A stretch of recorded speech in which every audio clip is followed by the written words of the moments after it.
मेरा नाम सिद्धार्थ बर्मन है और मैं मध्य प्रदेश के कटनी जिले का रहने वाला हूँ। ये मेरे गांव की एक सच्ची भूतिया कहानी है।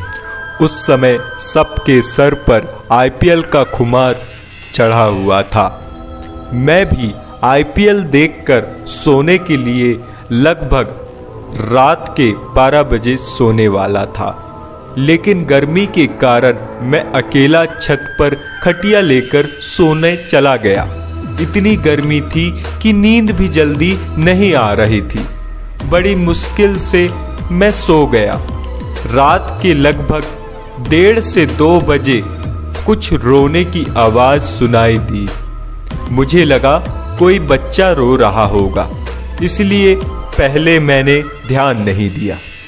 लेकिन जब मैं पूरी तरह से जाग गया, मुझे आवाज़ थोड़ी जोर से सुनाई देने लगी और तभी मैंने गौर से सुना तो वो आवाज़ किसी बच्चे की नहीं लग रही थी, बल्कि वो आवाज़ किसी महिला की लग रही थी।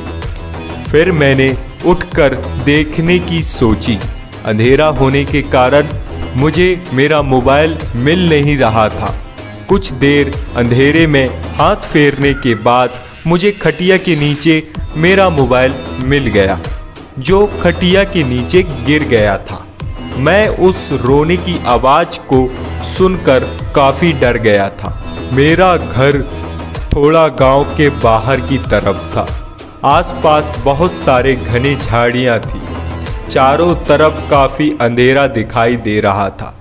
तभी मैंने मोबाइल की फ्लैश लाइट जलाकर उन झाड़ियों की तरफ जब देखने की कोशिश की तो मुझे ज़्यादा कुछ दिखाई नहीं दिया, लेकिन जितना कुछ भी दिखाई दे रहा था वो काफ़ी डरावना था। मैंने देखा कि एक डरावनी औरत सफ़ेद साड़ी में थी और पेड़ की डाली पर बैठकर रोने की आवाज़ कर रही थी। मेरे दिल की धड़कन काफ़ी ज़ोर से धड़क रही थी। फिर मुझे लगा कि वो मेरी तरफ घूर रही है।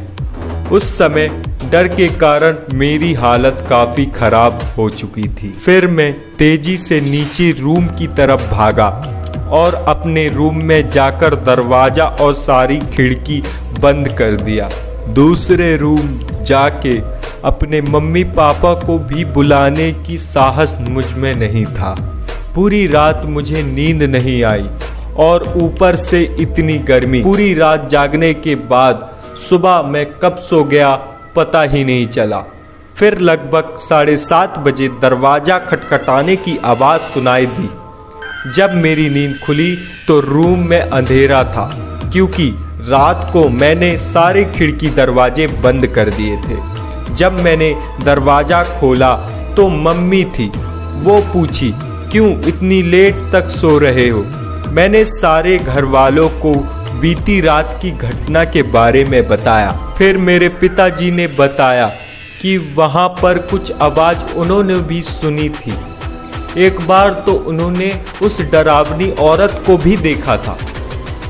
आज उस बात को 4 साल से ज़्यादा हो चुके हैं, लेकिन अभी तक उस रात को मैं भूल नहीं पाया हूँ और उस दिन से मैं छत पर कभी नहीं सोता।